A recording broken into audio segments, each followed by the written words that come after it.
Our guest for today is Debra Coleman, a veteran in the visual effects industry.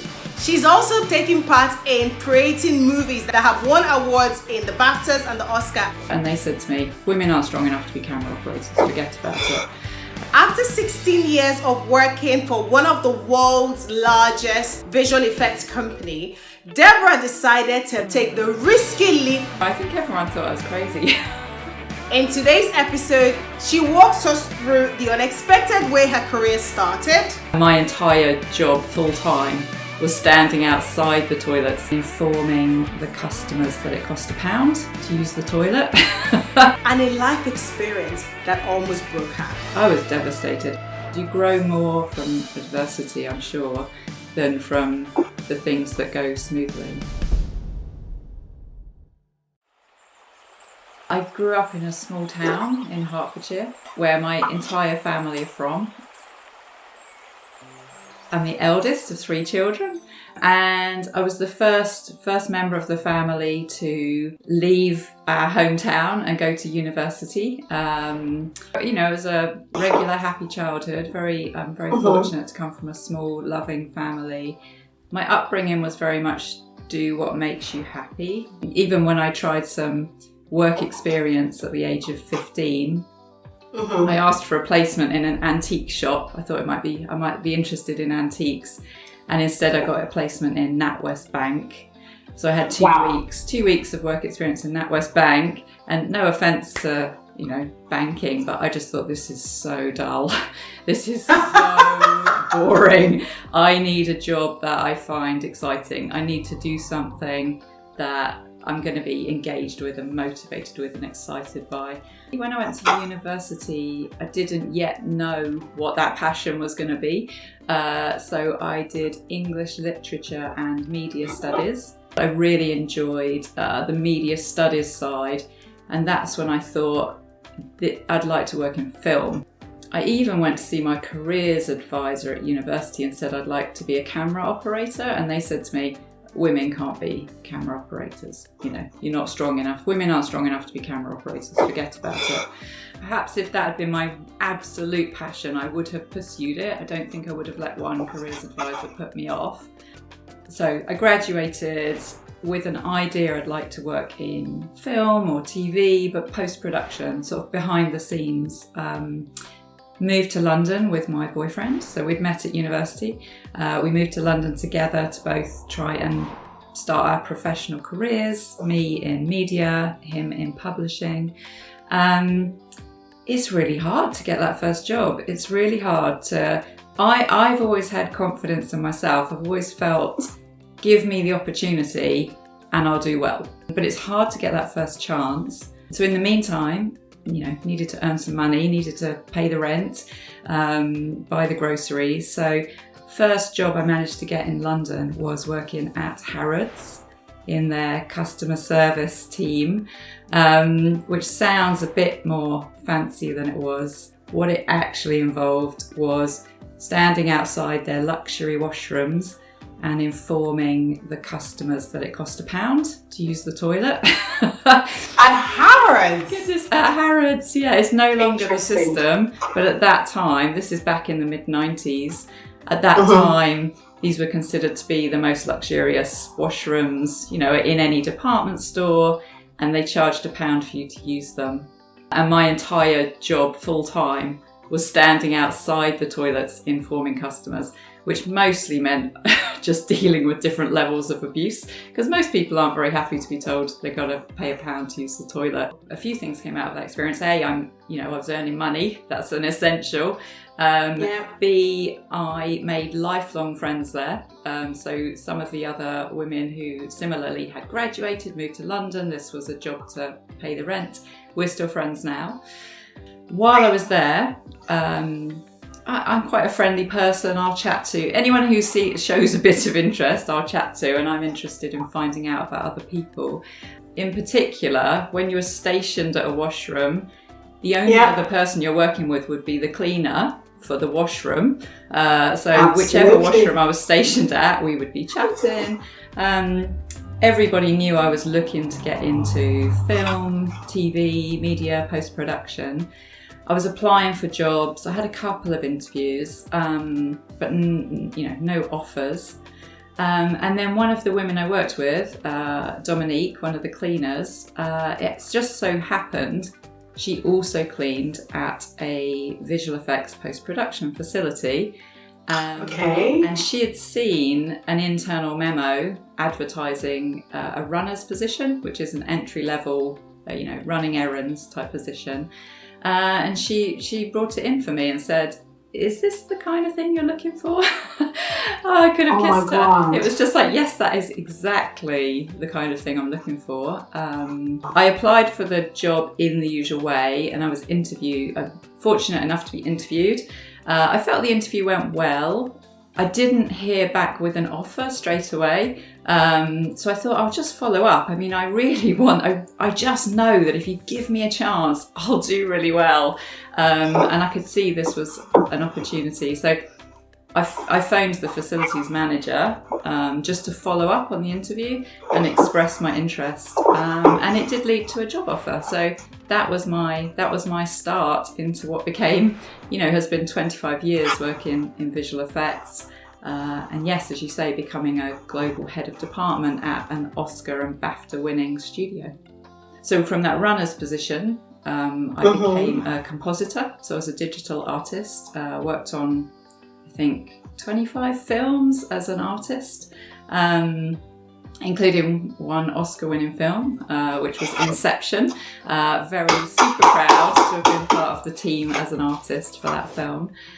Generally speaking, everyone I've worked with, and it is a majority male environment, has been respectful, and it's been a team, and I've certainly had male mentors along the way.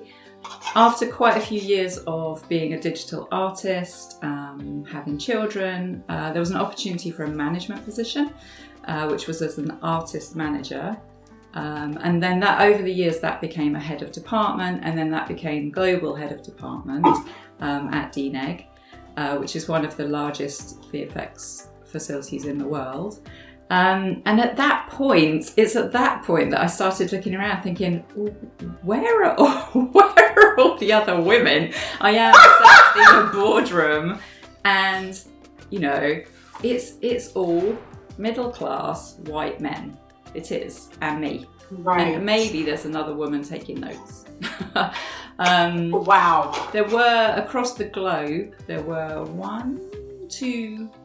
one other global head of department, I think, female, I mean.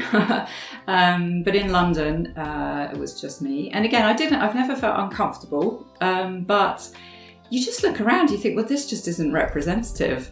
It's just not representative. And therefore, you're not getting the ideas generated from different members of society. Lovely though they all are, we're not getting much, we're not getting a varied and diverse input here. So I think that I just became increasingly aware of the lack of women in senior roles. The more senior you get, the fewer women you see. I guess that's led me to be more active or proactive in terms of supporting other women in the industry. So visual effects specifically, but tech. I'm an active member of Animated Women UK. I've contributed on panels for Access VFX. So always with the purpose of representing women, look, I'm here, it's possible. And I've realised the value of seeking advice and support from other women also, because we do have experiences that our male colleagues don't. And that support network has become increasingly important to me, I think. That has been an interesting journey, clearly. So do you want to tell us a little bit more about your relationship side, including family, parenting? I was in a relationship for a very long time, and that was my boyfriend I met at university. It was a great relationship. We moved to London together. We started our professional lives together.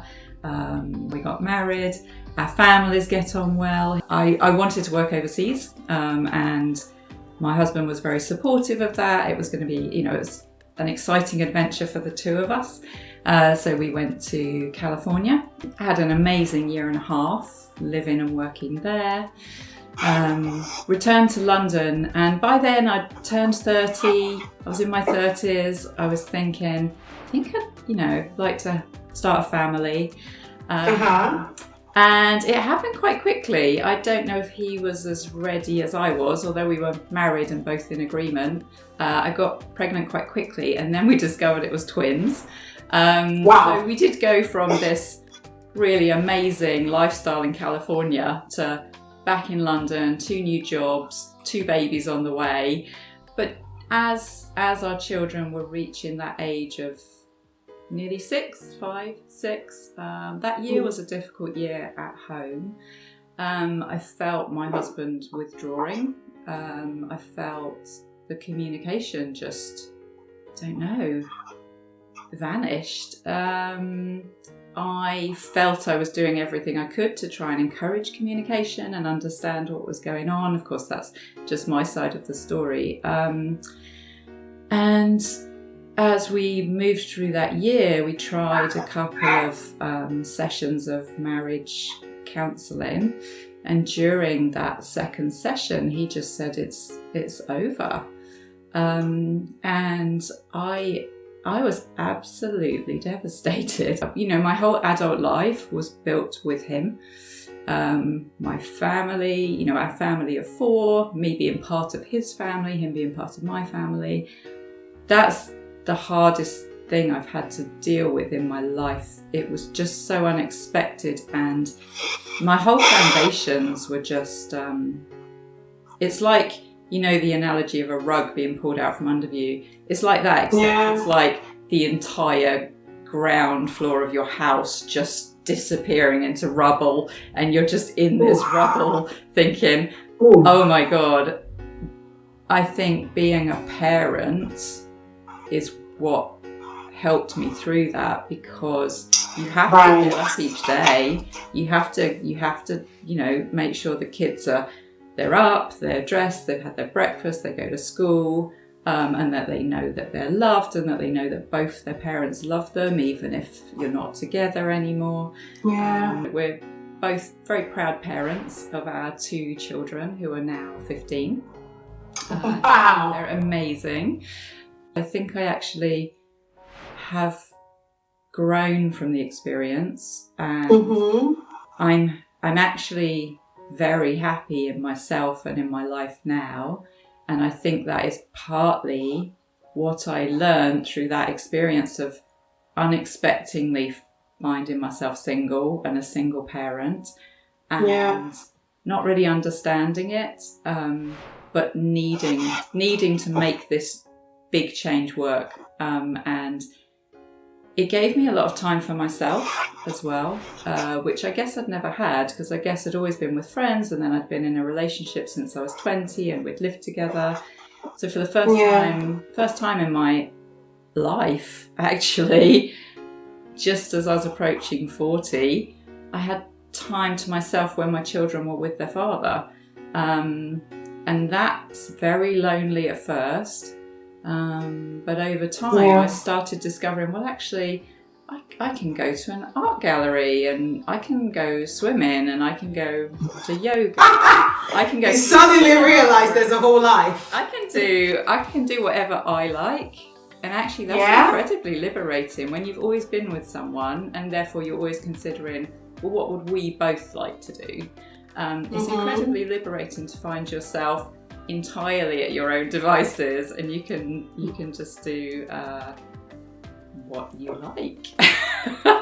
Wow. I just want to say thank you for going there and for sharing. I think I've learned over the years it's good to talk, and I've done a lot of reflection about what happened and where I am now. But I think I see the importance of sharing. Life experience it's not smooth sailing, is it? Life has its ups and downs. You grow more from adversity, I'm sure, than from the things that go smoothly.